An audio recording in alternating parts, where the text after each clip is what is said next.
As I ring the bowl this morning, let us come together today as individuals, like individual pieces of glass or pottery that are different shapes, sizes, vintages, and colors, with imperfect, jagged edges, but always beautiful.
Well, good morning and welcome everyone, members, friends, visitors to the Unitarian Universalists of the Chester River.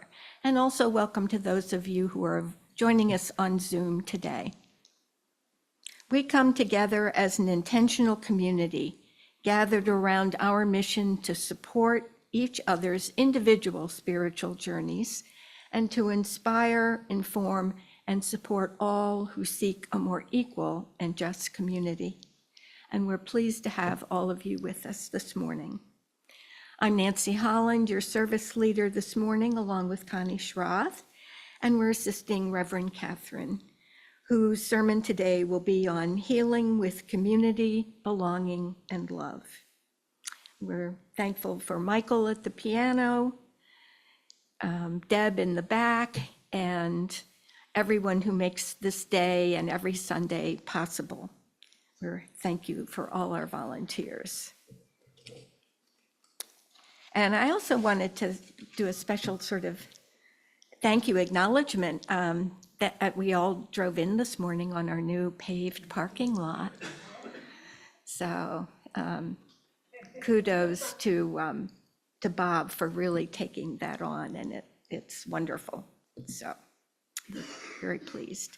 I have an announcement. Please don't forget our annual soup supper event, which will be held Friday, December 13th at 5:30 p.m. right here in the sanctuary. And see Jane Hardy after the service to get your tickets. This is a fun event, and a lot of people that go to the Chester River Chorale concert that evening over at the Presbyterian Church come here for dinner, so. All right. And now, please join me as we light the chalice. The words are in your order of service this morning. They are A Circle of Healing by Starhawk. You want to light? Yes, thank you. We are all longing to go home to some place we have never been, a place half remembered and half envisioned, we can only catch glimpses of from time to time. Community, somewhere there are people to whom we can speak with passion without having the words catch in our throats. Somewhere a circle of hands will open to receive us. Eyes will light up as we enter. Voices will celebrate with us whenever we come into our own power. Community means strength and joins our strength to do the work that needs to be done. Arms to hold us when we falter, a circle of healing, a circle of friends, somewhere where we can be free. Now please rise in body or spirit and join us in hymn number 101 in your gray hymnal, Abide with Me.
Well, knowing you all as friends and fellow UUs, I'm sure I'm not alone today in my concern and anxiety for next week and the results.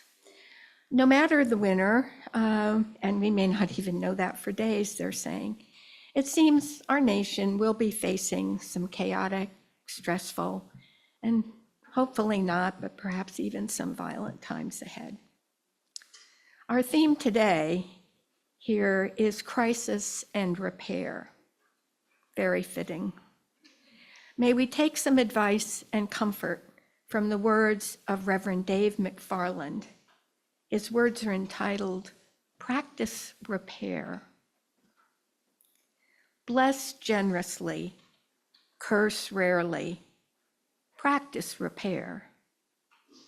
Read a book or a blog or watch a movie about something or some situation or someone beyond the ability to relate. Practice repair. Lean into comfort zones, strengths, and inklings of bliss. Practice repair. Pause to ask whether words are both skillful and absolutely necessary. Practice repair. Sing full-throated songs that create and recreate beloved community. Practice repair. Let go of stubborn self-righteousness and have mercy. Practice repair. Honor the ancestors who could not have imagined our lives or even our very being. Practice repair. Smile. Practice repair. Multiply joy, divide sorrow. Practice repair. With the tools at hand, practice repair. Perhaps I have tools you could borrow. Perhaps you could lend me from yours. And together, let us practice repair.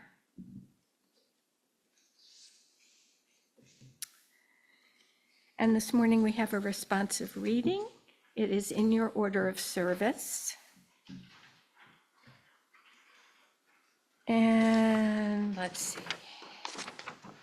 If those on my left, this side, will read the first two lines, and those of you on my right side over here respond with those words that are in italics. And at the very end, we can all read in unison the last lines. Spirit of life, we need each other.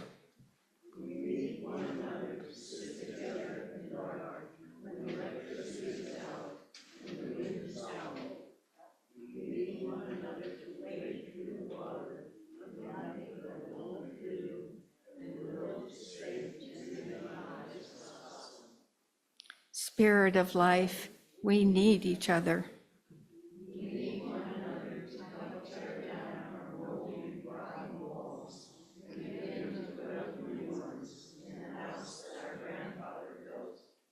We need one another when the sky clears, and yet we are still so filled with stories that if we don't tell them to someone else, we might hurt ourselves.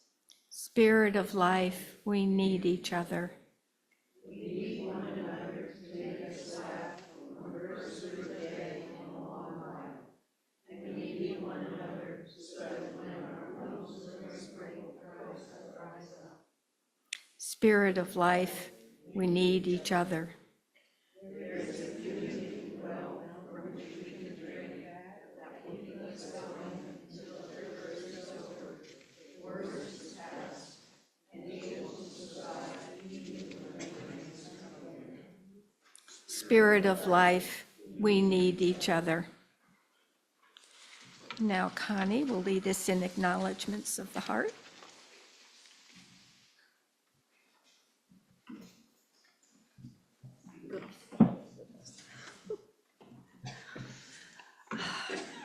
This is a special time we save for sharing what we hold deeply in our hearts, be they joys or worries, we may share them here. If you are joining us by Zoom, This morning, please raise your hand or unmute to share what is in your heart. Those of you who are here in person, please come to the microphone and I will light the candle for you. I will light the first candle for all those dealing with war, national disaster, and the ongoing injustices in the world.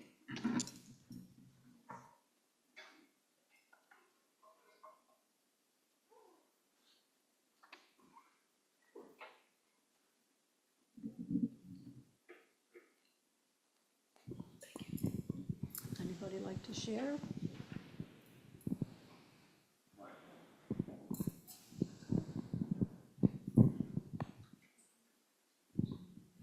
Next, this coming Friday, in less than a week, Churchill, there's a show that's opening there. There's been a lot of issues leading up to it that have,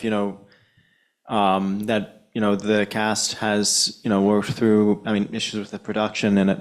But they've pushed through, and I just want to wish them all the best of luck on opening night this Friday. Ride the Cyclone. Yep, I'm going to be up in the balcony playing the keyboard.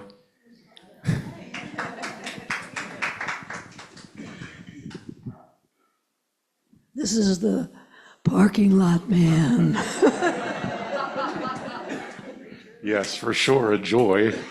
For me, the parking lot is done. Well, almost.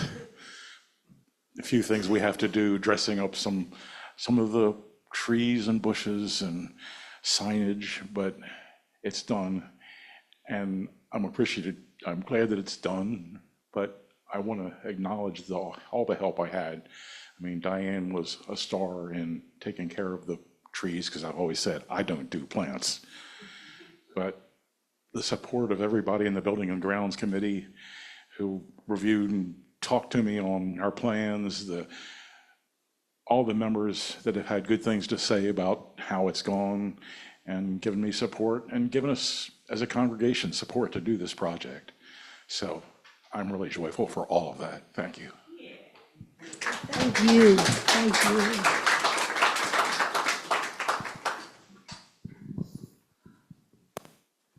I want to share with you a story about my mother's pumpkin pie.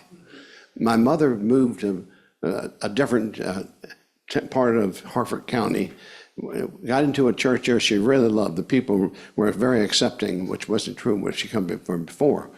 But they were very active, and they had a bazaar in the fall where they would come in and sell things to them in the church. So Mother loved to make pumpkin pie. But it wasn't quite pumpkin pie. It was made with butternut squash. So Mother took her pies in to the bazaar and put a sign, squash pie. Guess what? Didn't sell one. So came back next year, made the same recipe, and she marked it pumpkin pie. People bought it and loved it. Well, I have pumpkin bread out here, and it's made from the same pumpkin that my mother made her pumpkin pie from. Anybody else? When you're talking about pumpkins, where did the pumpkin head come from on Friday night here? My brother Brady carved it. It's amazing. Yeah, I have a couple photos of other ones. Just stunning. They took all of the orange part off and he sculpted a skeleton's head. And then there was the light inside. It was amazing. Well, I have several joys to share. One is that my daughter and 3 grandchildren spent the weekend here taking part of the down rigging, and if you see them running around past the window, they're here. And the second one is yesterday we had a successful membership orientation. Reverend Catherine thankfully joined us, and Catherine Brooks. They were extremely helpful during the session, and we gained 3 new members. Paula Hubbard, Eileen Kessler, and Joan Catano. Later in the year, we'll have a member recognition ceremony for a few others that also have joined this year. But the big one is the joy of the parking lot. And I can't say enough about how hard Bob worked on that thing. I got here early on Monday morning. He arrived a little bit before 8, and I live in the neighborhood. And I drove by a couple times. He was here all day until 5:30. And the next night, here for the painting and preparing this, how the plots would be laid out. He just was an enormous job, and well done.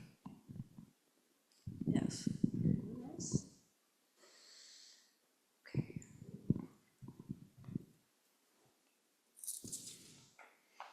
What am I supposed to do next? Let's see. As we care for each other here today, let us also care for this church, its mission and programs. Please give as you are able, for our gifts keep the flame alive.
Thank you all for your generosity, not just in funds, but in all the things that you do for this church.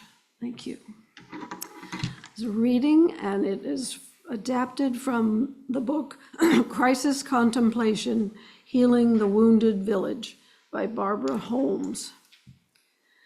The crisis begins without warning, shatters our assumptions about the way the world works, and changes our story and the stories of our neighbors.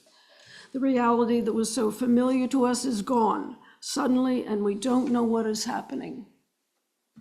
Where there is no understanding, we create it. When we are anxious about our lack of control, we conjure theories that quell our anxiety. The truth of the matter is that we live on a mysterious planet with other living beings whose interiority and spiritual realities are just beyond our cognitive reach. If life as we experience it is a fragile crystal orb that holds our daily routines and dreams of orders and stability, then sudden and catastrophic crises shatter this illusion of normalcy. The crises are usually perpetuated by circumstances beyond the ordinary. I am referring to oppression, violence, pandemics, abuses of power, or natural disasters and planetary disturbances. The extent and magnitude of such crises can differ, and there are common elements. As a crisis reaches the point where we experience spiritual and psychic dissolution, contemplation takes the form of a free fall through our carefully woven safety nets of normalcy. We let go of our narratives, our plans, the stories we tell ourselves about who we are and where we come from. When a crisis impacts a community, we collectively plunge into a space of stillness and unknowing, a shared interiority of potential and spiritual rebirthing. Reverend Cathy.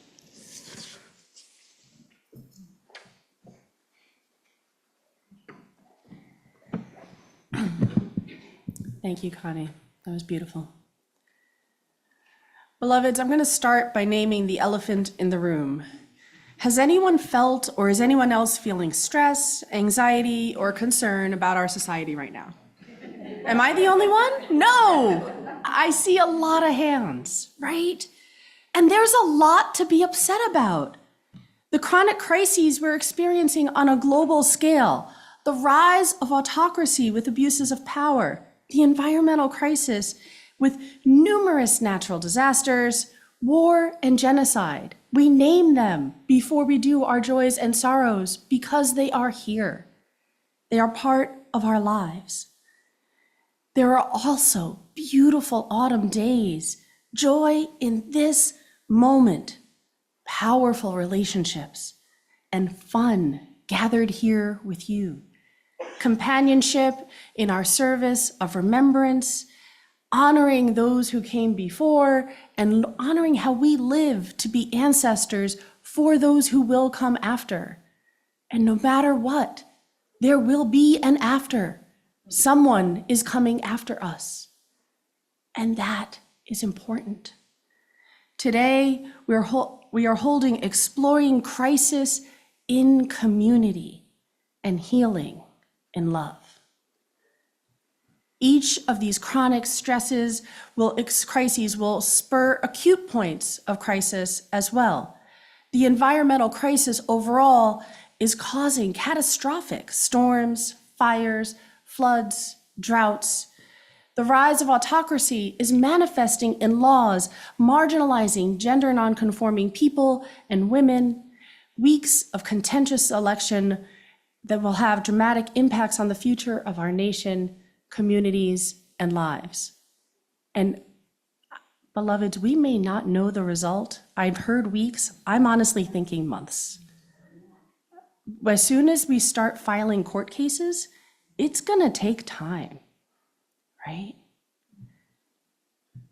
At the pre-release of the Dobbs decision, they called it a leak, ending the federal protection for access to abortion, I felt what was described in the first paragraph of the reading. The crisis begins without warning. It shatters our assumptions about the way the world works and changes our story and the story of our neighbors. The reality that was so familiar to us was gone, and we don't know what is happening. Until that moment, I had never known a pre-Roe world. My reality changed. For the pre-release, I was in my normal life. I had the support of similarly outraged and hurt, angry friends. Grief, denial was strong. Maybe they'll change their mind. The actual release, I was at General Assembly. And beloveds, that was a very different experience. The national UU community organized, rallied, held each other, along with the rage, outrage, grief, hurt, was recognition, companionship, love, joy, rebelliousness, sadness, with the recognition that so many hadn't even had access when it was fully legal, and getting to connect with people who had fought for this before.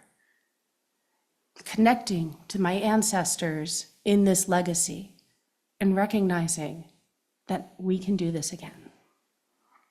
The feeling that surprised me was connected to that. It was a sense of invitation, an invitation to be in this community, an invitation to be present to this moment, recognize that we are not alone, and to build something better.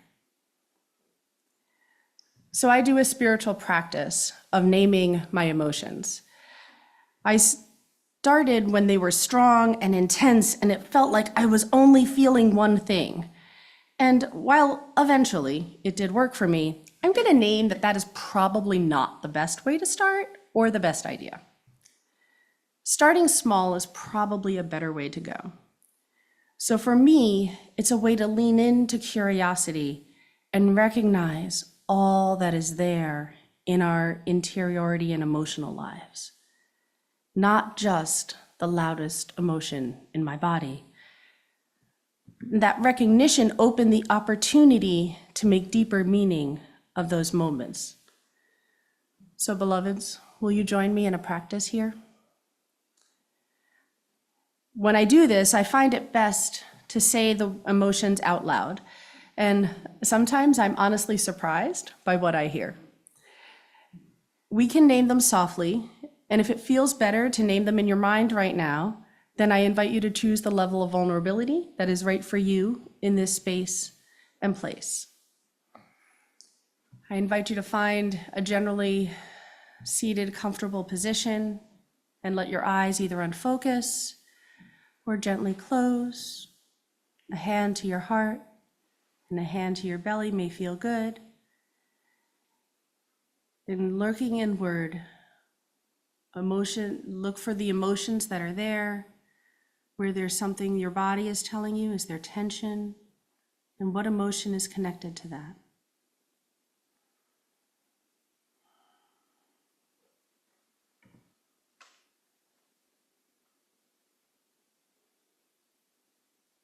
Gratitude, hope, anxiety, concern, fear,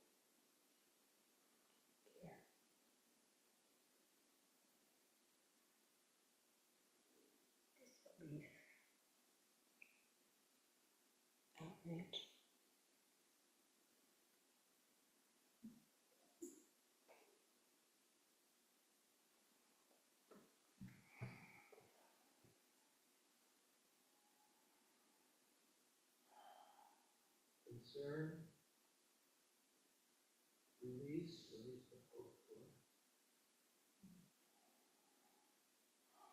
dismay,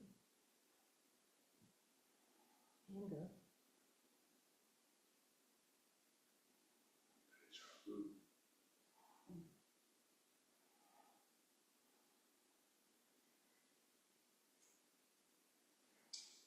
hope, meditation.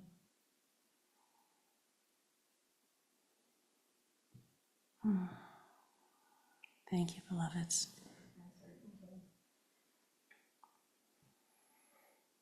As you're ready, I invite you to open your eyes and return. There is only one thing I know for sure, and that is that I don't know what tomorrow holds. The world I have known and the world I grew up in is gone. It was probably more changeable than I ever realized, and I know the status quo that I live in today is impossible. It can't persist. It is not sustainable and is based on an extraction level from the earth that requires sacrifice zones, habitat destruction, and oppression. And honestly, the more I learn, I wouldn't want to sustain the status quo either. We are a learning people, a growing people, a feeling people, and we can create better ways forward as our ancestors strive to do. Reverend Dr. Barbara Holmes eloquently describes the crisis of slavery and how it forged an African American people and community from disparate tribes who didn't even speak the same language. They were not a people, but they became one, embracing embodied emotion and the trauma that crossed all the barriers that divided them. And now, American culture is called to reconcile our two origin myths and practice repair. The powerful worldview shifts impact almost every part of our lives. The globe is calling out to us with each storm and fire and flood and drought and these beautiful, if too warm, days, calling us to repair. Each call reminds us we need to face the rains and the after effects. It is only in community we will be ready for the rains to come, and they will come again. As a species, we have taken and consumed more than we've given and shared, and Earth is calling us to practice repair. Our democratic structure has been eroding for decades, and with the repeal of the Voting Rights Act in 2013, the deterioration of our democracy and rise of autocracy markedly accelerated, and now we are at a cliff. It is time to practice repair. Last time I was with you, I invited you to bring your authentic selves into relationship with each other, because as Brene Brown offered, perspective is a function of experience. That is part of why I wouldn't want to go back to the status quo. My perspective has changed. I've grown. I know and I see more than I did before. There are many forces that have been happening for decades. The first congressional hearing on climate change was 1988, and spoiler, science doesn't start in Congress, right? Beloveds, that was 36 years ago. Our perspective has shifted a lot since then. I was taught about global warming and knowing how I needed to change individually. And I've tried. Does anyone, it even made it into Schoolhouse Rock. Does anyone know what Schoolhouse Rock was? Oh, yeah. Right? There was a Schoolhouse Rock on how to take cooler showers and how important it is to use our energy differently. It was made in 2009, 15 years ago, right? But all the chronic crises have moved far beyond the space where individual action is enough. It won't be. We need communal care, honesty, and we need to build beloved community. And that's what this congregation has been doing for 31 years. Beloveds, I don't know what it's like to face to be Black, brown, Indigenous, or BIPOC, person of color in America. And I don't know what it's like to face anti-trans hate or violence, to immigrant violence, or to have to leave my home because it's no longer safe for me there. Or to stay and fight for my human rights. I do know that each and every human being is my sibling. Everyone who is being harmed, and those who are supporting the policies that I believe cause harm. And listening to the song beneath the words can help me broaden and gain perspective. Listening to the communities who are being harmed and call for how we act is called how we live our justice in our communities. Beloveds, my end game is a whole, healthy, multiracial democracy with restorative justice, where people-centered government honors the triple bottom line of people, profit, and planet, a comprehensive healthcare system driven by public health, and an education system that teaches our youth the skills they need to flourish. And as with all things worth doing, I have no illusions I will see this in my lifetime. In this transformative change, the crises come in iterative waves and locations, and the energy in the systems remove the barriers of what is. Much becomes possible. In beloved community, we know we are not alone. And when the world changes, removing the routine, the sense of familiar, we choose to pause. We choose to breathe. We choose to release the illusion of normalcy. We release blame and judgment, moving forward with intention. We can transform our stories. And when a crisis happens to a community, we can welcome stillness and unknowing. We can use spiritual practices to create the understanding that something is being born. This crisis contemplation is a communal spiritual practice. I believe this is part of the power in the first wave of the civil rights movement, and it's how we can help act to bring about a multiracial democracy, to promote and support, protect our human siblings, we can lead, love, and labor to enact repair with the planet and the living creatures who share it with us. And I also return to that deep embodiment of emotion that helps us hold yes and. One of the key results of the spiritual practice that we shared is the ability and recognition of holding two conflicting emotions and experiencing them both at the same time. Joy and suffering, fear and hope. Living our values and full emotional lives in community creates an amazing opportunity to live in love. To live into the biblical verse of John 13:34-35. I give you a new commandment, love one another. As I have loved you, so you should love one another. This is how all will know that you are my disciples, if you have love for one another. If we love each other like that, if we can love our enemies and listen to what happened to them, where did these beliefs come from? When I listen to people opposing my social justice goals and beliefs, I hear the song beneath the words. There are beliefs, feelings, values, and experiences that can open opportunities to understand and be understood in true conversation. As Valerie Kaur offered, they are a part of me that I do not yet know. And I oppose the proposed changes and that I'm hearing of and how they want to be made. I believe no person is illegal, period. That is not, for me, that is not a conversation. No person is illegal. Blame, fear, and shame do not build. I believe in bodily autonomy, reproduction, and reproductive autonomy, and how people live their lives, healthcare, and more. They are not my enemy. Nobody can make us hate them. Only we can do that.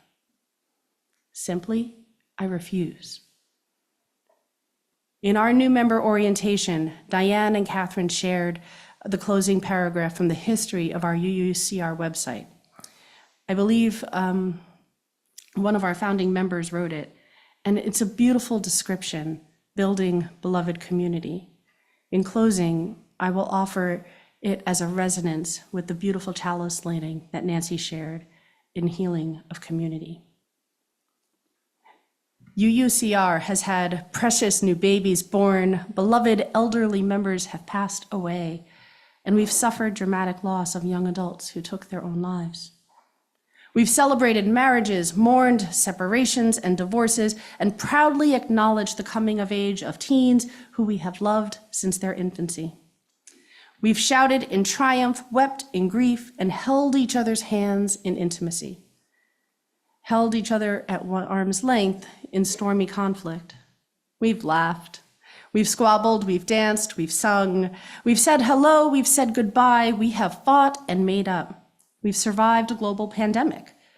Our history is recorded, not just in dates and events, but in our relationships to one another. Like our namesake, the Chester River, the ebb and flow of time changes us, both as individuals and a body. Beloveds, this week I call on you to vote, to encourage all you can to vote. And while the outcome is being determined, I call on us to be beloved community, to laugh, to cry, to love, and to care for one another through the endless song of our lives. Let us be beloved community. So please rise in body or spirit and join us in singing hymn 108, My Life Flows On in Endless Song. I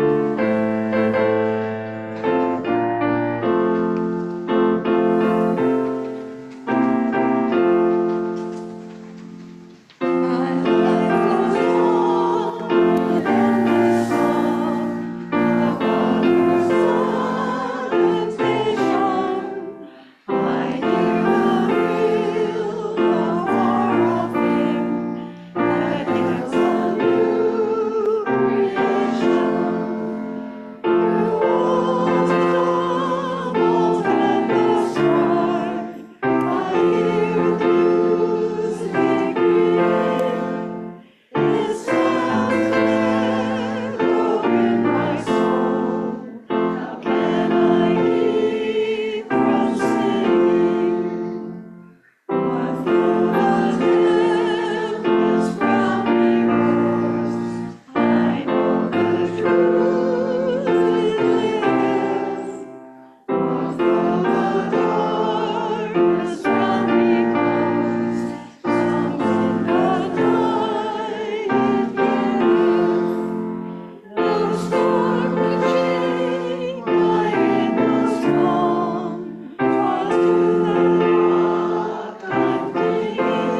So we enter into the period of our discussion.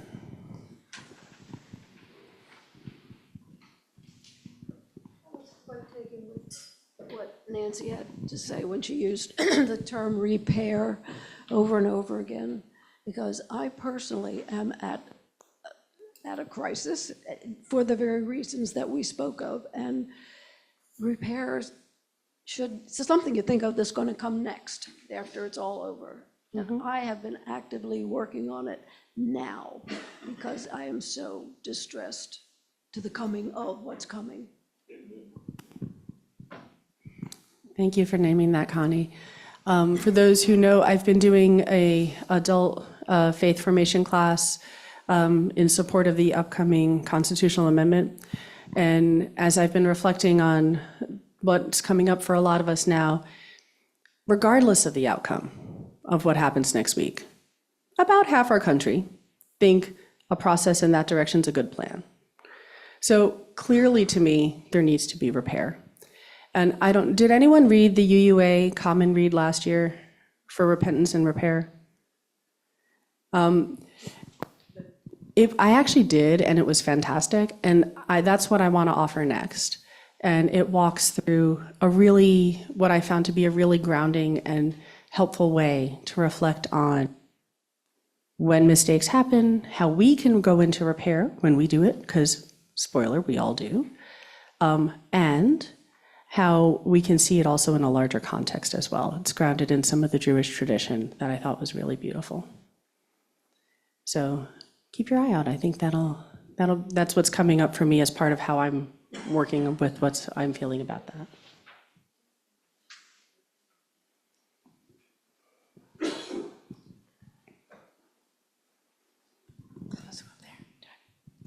I just wanted to comment that whoever picked Starhawk for the beginning words, she is one of my favorite authors.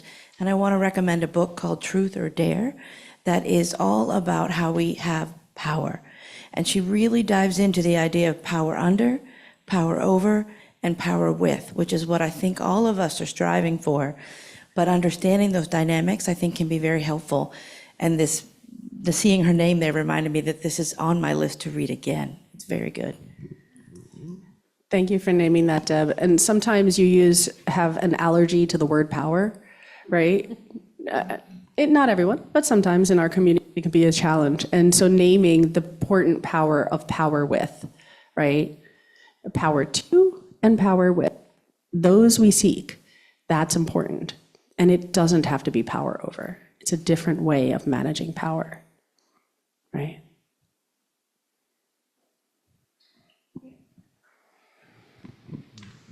Thank you for that sermon. I would say that it was quite a mouthful, or maybe more correctly, a mindful sermon. And it's a good challenge, as it should be. And thank you very much.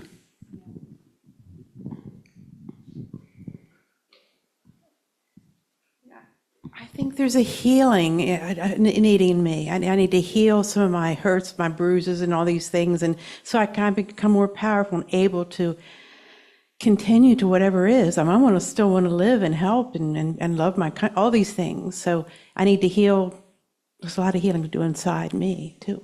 Absolutely.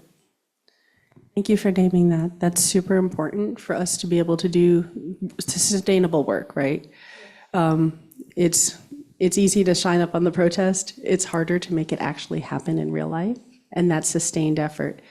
Part of that, I do believe, was the deep connection to music and emotion, and that's part of why I named the first wave of the civil rights movement. I think for anyone who doesn't realize, there was a lot of disagreement within the civil rights leadership in terms of what's next, how to do the what. Lots of disagreement. What they did agree on was we're moving in that direction. We're going to sing and be joyful while we do it. And they did. And they accomplished the Voting Rights Act. And the microphone's going out. And had really impactful change, right?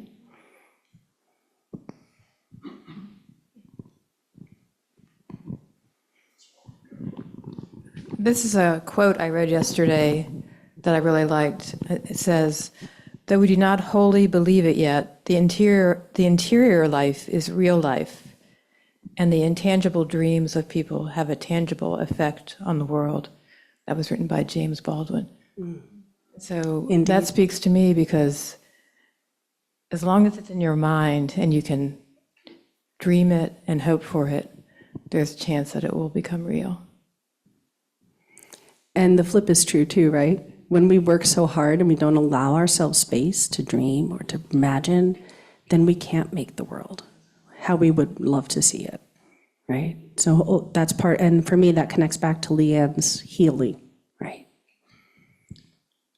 I don't want to appear too overly phlegmatic about this issue, but I sense your apprehension and fear about the upcoming election, but we have been in repair for thousands of years in this country, and in this nation of the United States of America, we have been repairing and changing and improving for 300 years or more.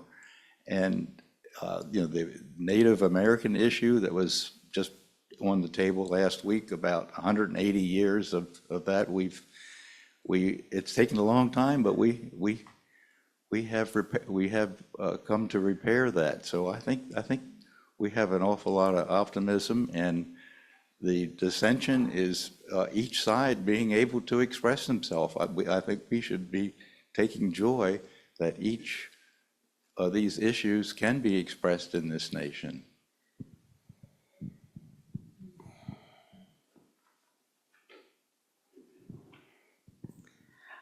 I do believe strongly in the power of the freedom of speech. I have some other reservations about the policy side, and I am grateful that we're having honest conversations. I hear that in what you're offering too. I feel that what I've seen and from my reading and understanding is that the issues have shifted, right? In our Unitarian history, we were super strong in the abolitionist movement.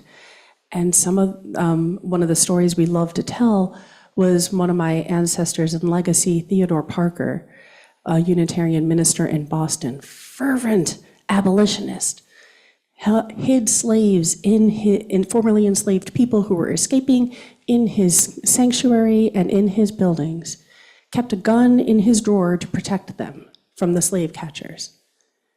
A clear hero in our tradition in many ways. And I also got to read his writings of how he still considered Black people inferior. So it's hard, right? The conversations have been changing and they're still not done. And so I am grateful that we're having honest conversations, because I think that's also part of what can't heal, right? You can't heal a conversation you're not having, and you can't if there's still that latent belief system there and we're not addressing it, then we're not going to be able to build productively on it. So, for what it's worth.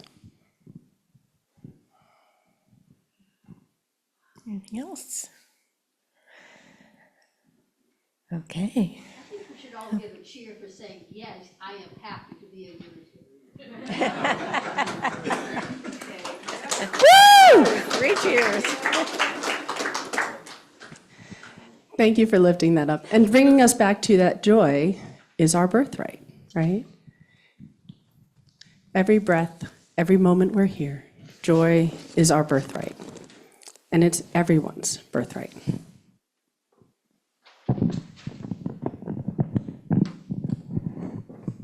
Oh. And I had told Nancy I'd introduce the hymn. So, Vita, I promise I didn't ask Vita to give me the prompt because we're going off script. And by now we might notice that's a little trend. So we're going to do a hymn that's called This Joy. And it comes out of the gospel tradition. It was originally written by Shirley Caesar, and the version we're going to use came from the Resistance Revival Chorus. And so Michael's going to play, and we have a few song leaders, and it is designed to it is a song of power. It is a song that is designed to be easy to pick up. So I invite you to move your body, sing with us, and have us celebrate this joy of being here, now, and together. Michael, can you play it through once for us?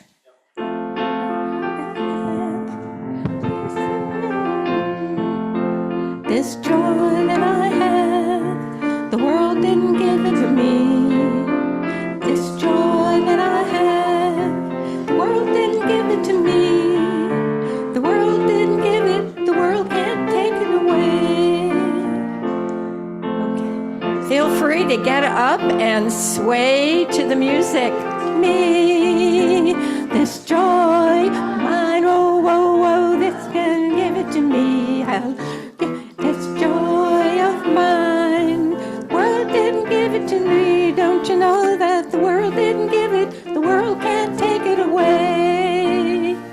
Oh, strength now, this strength that I have, the world didn't give it to me. Oh, yeah, now this strength that I have, the world didn't give it to me. Don't you know that strength that I have, the world didn't give it to me. Hear me say it, the world didn't give it, the world didn't give it away.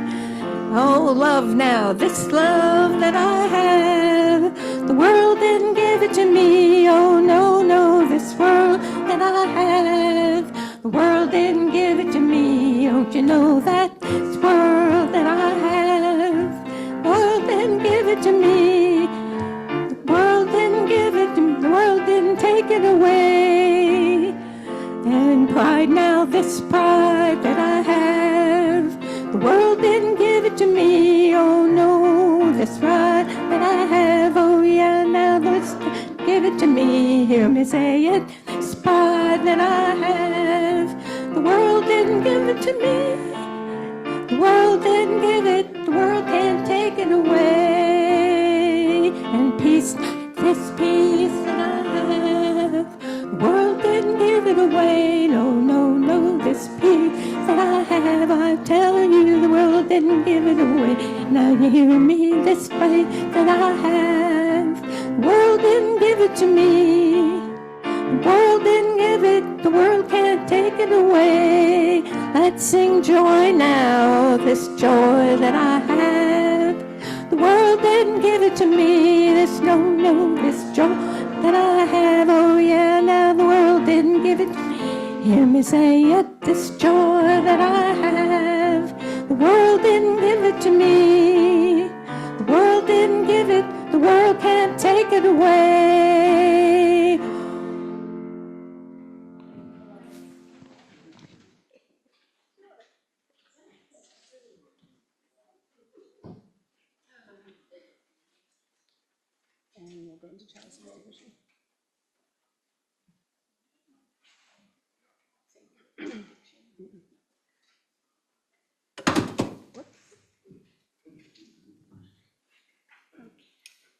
Okay, join me now as we extinguish the chalice.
please join us for coffee and conversation. There are a lot of goodies from Peggy, Christy, and the Hearts out there to enjoy. And remember that we have an information session by 11:30, 11:15?